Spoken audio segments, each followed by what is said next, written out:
모든 것을 다 잃더라도 은혜만은, 모든 것을 다 잃더라도 은혜만은 이라는 제목으로 말씀 전하겠습니다. 오늘 본문 말씀은 하나님의 심판이 과연 사람을 변화시킬 수 있는가에 대한 해답을 제공하고 있습니다. 이미 말씀드렸지만 그 심판은 심판 그 자체에 의미가 있는 것이지 사람을 변화시키지는 못한다는 것입니다. 사람을 변화시키는 것은 오직 하나님의 은혜입니다.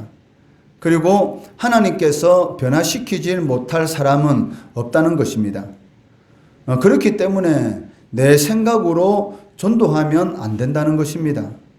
나는 전하는 것이고 하나님께서 변화시키고 구원하시기 때문입니다. 내 생각에는 저 사람은 절대 예수를 믿지 않을 거야. 저 사람에게는 아무리 그 복음을 전한다 할지라도 절대로 받아들이지 않을 거야 라는 그런 생각을 가지고 우리 스스로 그 하나님의 능력을, 이 복음의 능력을 제한할 때가 있는데 그렇게 하면 안 된다는 것입니다. 왜냐하면 궁극적으로 사람을 변화시키는 것은 하나님이시고 우리가 할 수 있는 부분은 하나님의 말씀을, 복음을 전하는 것이기 때문입니다. 그렇기 때문에 15절 말씀해 보시면 세상 나라가 하나님의 나라가 되었다라고 말씀하고 계십니다. 15절에 보시면 일곱째 천사가 나팔을 불매 하늘에 큰 음성이 나서 이르되 세상 나라가 우리 주와 그의 그리스도의 나라가 되어 그가 세세토록 왕노릇 하시리로다 라고 말씀하고 계십니다. 이 말씀의 의미는 처음에는 세상의 것이 되었는데 이제는 그리스도의 것이 되었다라는 그런 의미를 지니고 있습니다. 그리스도인을 한마디로 표현한다면 두 번 출생한 사람이다라고 말을 할 수가 있을 것입니다. 첫 번째는 육신적 출생을 의미하는 것이고 두 번째는 영적 출생, 즉 중생, 거듭남을 의미하는 것입니다. 이 세상의 모든 사람들은 부모의 육신을 통해서 한 번 출생하게 됩니다. 그런데 한 번 출생하고 난 이후에 한 번 출생한 그 육신의 몸을 가지고 살다가 죽게 되면 그 사람은 영원한 지옥 형벌을 받을 수밖에 없는 그런 존재가 되는 것입니다. 육신적으로 한 번 출생하고 또 그리스도의 은혜로 말미암아 영적인 두 번째 출생을 통해서 우리가 세상의 것으로부터 하나님의 것이 된다는 것입니다. 이것을 15절 말씀에서는 세상 나라가 하나님의 나라가 되었다. 즉 그리스도의 나라가 되었다라고 표현하고 있다는 것입니다. 무엇이 이 세상에 속한 존재가 하나님께 속한 존재가 되었는가? 그러니까 의인은 없나니 하나도 없다라고 성경은 말씀하고 있지 않습니까? 이 세상에 태어나는 모든 사람들은 아담이 지은 원죄를 가지고 태어나기 때문에 하나님의 보시기에 모든 출생하는 사람들은 다 죄인입니다. 죄인으로 즉 공중의 권세 잡은 자의 지배 아래에서 신음하는 그런 존재로 이 세상에 태어났지만 그 하나님의 거듭남의 은혜, 즉 중생의 은혜를 통해서 그리스도의 것이 된다는 것이죠. 이것은 오직 하나님의 은혜로만이 가능하다는 것입니다. 사람의 힘과 능으로 할 수 있는 것이 아니라 전적인 하나님의 그 구속의 은혜로 말미암아 우리들이 그리스도의 것, 즉 하나님의 것이 되었다라고 말씀하고 있다는 것입니다. 디모데전서 1장 15절 말씀해 보시면 믿보다 모든 사람이 받을 만한 이 말이여 그리스도 예수께서 죄인을 구원하시려고 세상에 임하셨다 하였도다. 죄인 중에 내가 개순이라 라고 바울 사도는 고백하고 있습니다. 바울은 그 자신을 스스로 살펴볼 때에 죄인 중에도 두목이다. 그 죄인 중에 개수다라고 자신에 대해서 스스로 표현하고 있습니다. 그 이유는 우리 모두가 알고 있는 바와 같이 예수 믿는 사람들을 잡아서 감옥에 거두고 또 심지어는 이 죽이는 데에 찬성표를 던졌던 어떻게 보면 하나님의 보시기에는 이 죄인 중에 개수라고 할 만한 그런 사람이었습니다. 그런데 이러한 사람이 사람의 눈으로 보기에는 도저히 변화되지 않을 사람이다. 저 사람이 예수 믿는 것은 불가능하다라고 생각되는 사람이 어느 순간인가 그 이방인의 사도로 세워졌다는 것이죠. 이것은 오직 하나님의 은혜가 아니고서는 불가능하다는 것입니다. 이를 디모데전서 1장 14절 말씀에서 이렇게 기록하고 있습니다. 우리 주의 은혜가 그리스도 예수 안에 있는 믿음과 사랑과 함께 넘치도록 풍성하였도다라고 말씀하고 있다는 것이죠. 오직 하나님의 넘치도록 풍성하신 그 은혜가 죄인 중에 계수인 자신을 이방인의 사도가 되게 하였다라고 고백하고 있다는 것입니다.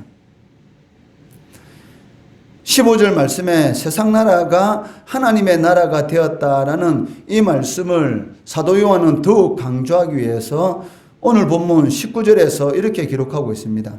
19절 말씀해 보시면 이에 하늘에 있는 하나님의 성전이 열리니 성전 안에 하나님의 언약궤가 보이며 또 번개와 음성들과 우레와 지진과 큰 우박이 있더라라고 기록하고 있습니다.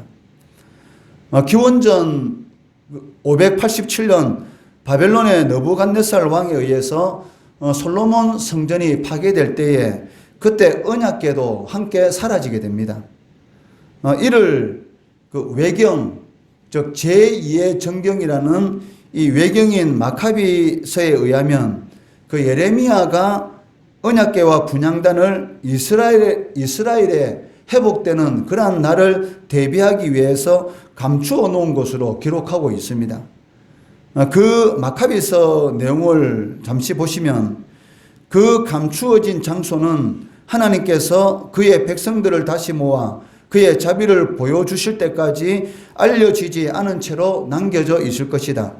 그리고 그때 주께서 이러한 일들을 알려주실 것이며 주님의 영광이 나타나게 될 것이다 라고 외경인 마카비서에는 기록되어 있습니다. 정경은 아니지만 이 외경들을 통해서 우리가 성경을 해석하는 데는 많은 도움을 받을 수가 있습니다. 이 마카비서에 기록된 이 내용을 바탕으로 해서 19절의 말씀을 해석해 본다면 언약궤가 보여지고 언약궤가 있는 장소가 보여지는 바로 그 순간이 바로 하나님의 백성들이 가장 소망하는 순간이 될 것이다 라는 그런 의미를 지니고 있다는 것입니다. 이때는 바로 하나님의 백성들에게는 은혜의 순간이 될 것이고 영광의 순간이 된다는 것입니다. 그러나 세상 사람들에게는 반대로 극심한 고통과 절망의 순간이 될 것이다 라고 19절에서는 기록하고 있다는 것이죠. 이를 19절 하반절 말씀에 번개와 음성들과 우레와 지진과 큰 우박으로 설명하고 있다는 것입니다.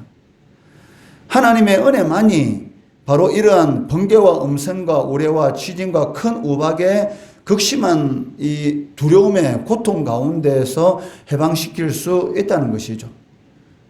하나님의 은혜만이 사람을 변화시키고 하나님의 은혜만이 주님을 경외하는 그런 삶을 살아가도록 한다는 것입니다.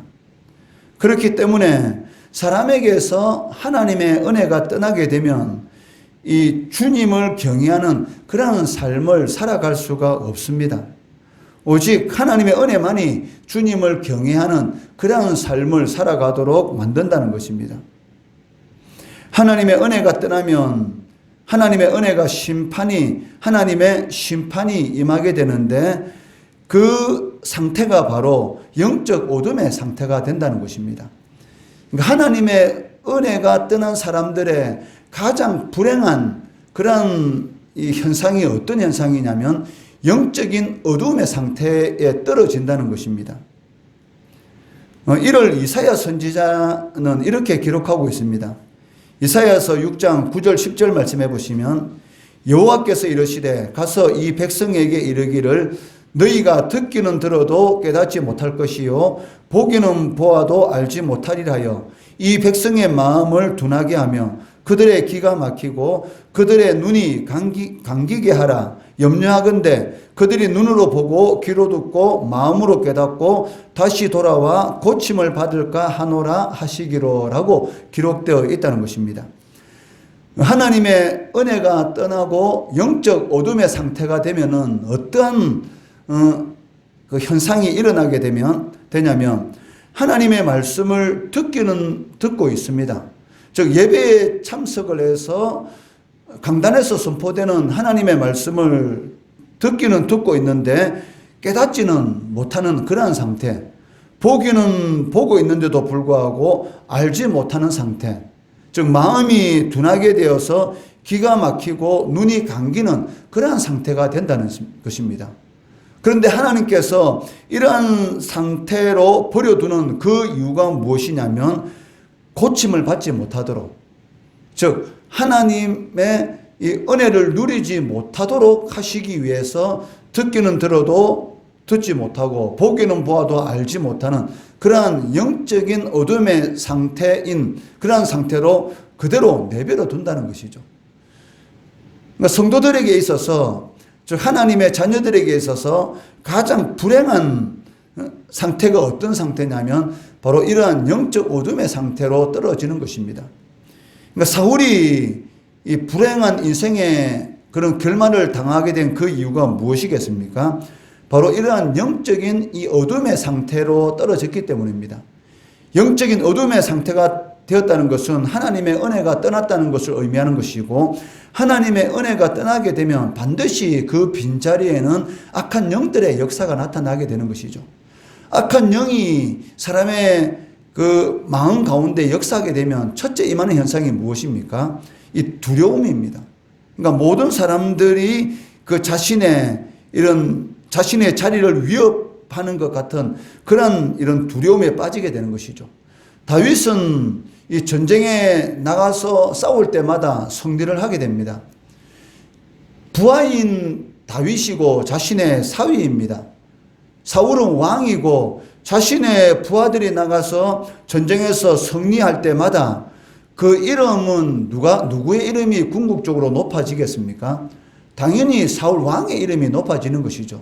그런데 영적인 어둠, 즉 하나님의 은혜가 떠나니까 자신이 부하가 전쟁에서 승리함으로 인해서 이스라엘이 강대해지고 왕의 이름이 높아지는데도 불구하고 그 반대의 마음이 들기 시작한 것이죠. 즉 부하가 승리하면 승리할수록, 다윗이 전쟁에서 승리하면 승리할수록 다윗의 이름이 높아질 것 같고 자신의 자리가 위태로울 것 같은 그러한 두려움 가운데 떨어지게 되고, 결국은 충신인 다윗을 죽이려고 하고, 그러한 것들이 하나님의 보시기에 결국은 이 마음에 들지 않으므로 그 인생의 비참한 그러한 죽음을 맞이하게 되었다는 것입니다. 마찬가지로 성도들에게 있어서 하나님의 은혜가 떠나는 것만큼 가장 불행한 일도 없다는 것이죠. 그렇기 때문에 다른 것은 다 잃더라도 하나님의 은혜를 잃으면 안 된다는 것입니다. 왜냐하면 하나님의 은혜만 있으면 어떤 상황 가운데 있을지라도 회복할 수가 있기 때문이죠. 은혜만 있으면 갈릴리 바다에 폭풍우가 치는 그런 두려운 상황 가운데 있다 할지라도 폭풍을 잠잠케 하시는 그런 하나님의 능력이 나타나게 되는 것이고, 광야에서 먹을 것이 없어서 굶어 죽을 것 같은 그런 상황 가운데 빠진다 할지라도 하나님께서 만나와 메추라기를 주셔서 충분히 사람이 살 수 없는 그런 상황 가운데 있다 할지라도 살아갈 수 있는 그런 은혜를 베풀어 주신다는 것이죠. 그렇기 때문에 다른 것은 다 잃더라도 하나님의 은혜는 붙들어야 됩니다. 반드시 하나님께서는 회복시켜 주신다는 것이죠. 이것은 많은 성도들이, 믿음의 성도들이 경험하는 것입니다. 사업이 파탄에 났을 때라도 하나님의 전에 나와서 하나님 앞에 끊임없이 기도하고 부르짖으면 전혀 생각지도 못한 그러한 방법을 통해서 하나님께서 사업을 다시 회복시켜주는 그러한 역사가 일어나지 않습니까? 어느 순간에 자신이 가지고 이런 거 다 잃어버리고 비참한 상황 가운데 빠졌는데 그래도 하나님의 은혜를 바라고 밤마다 울고 불고 하나님 앞에 기도하고 하나님께서 맡기신 그 자리를 떠나지 않고 붙들을 때에 하나님의 회복시키는 그런 은혜가 임하는 것을 볼 수가 있습니다. 그렇기 때문에 가장 어리석은 성도는 어떤 성도냐면 어떤 어려운 일이 있을 때에 예수 믿어봐야 아무 소용이 없다라고 하면서 교회를 떠나는 이러한 성도만큼 가장 어리석은 성도가 없다는 것이죠. 사람들이 그런 일들이 일어나지 않습니까? 어떤 어려운 일 당하면 나 이제 예수 안 믿을 거야. 교회 안 나갈 거야. 이렇게 말하는데 그렇게 말하는 사람만큼 어리석은 사람이 없습니다. 그러면 영원히 회복되지 않는다는 것이죠. 그렇지만 생각지도 못했던 어려운 일을 당하더라도 하나님의 은혜는 절대로 놓치지 않을 거야. 어떤 상황 가운데 있을지라도 하나님의 은혜는 붙을 거야 라는 그러한 상한 심령을 가지고 하나님 앞에 나오게 되면 반드시 하나님께서 회복시켜 주시는 그런 은혜가 임한다는 것입니다. 이것을 하나님께서는 오늘 본문 말씀을 통해서 무엇이라고 말씀하십니까? 세상의 것이 하나님의 것이 되었다. 물 가운데 불 가운데 어떤 상황 가운데 있을지라도 물이 너를 침몰하지 못할 것이고 불이 너를 태우지 못할 것이니 너희는 내 것이다. 하나님의 것이다 라는 것은 하나님께서 책임져 주신다는 것이죠.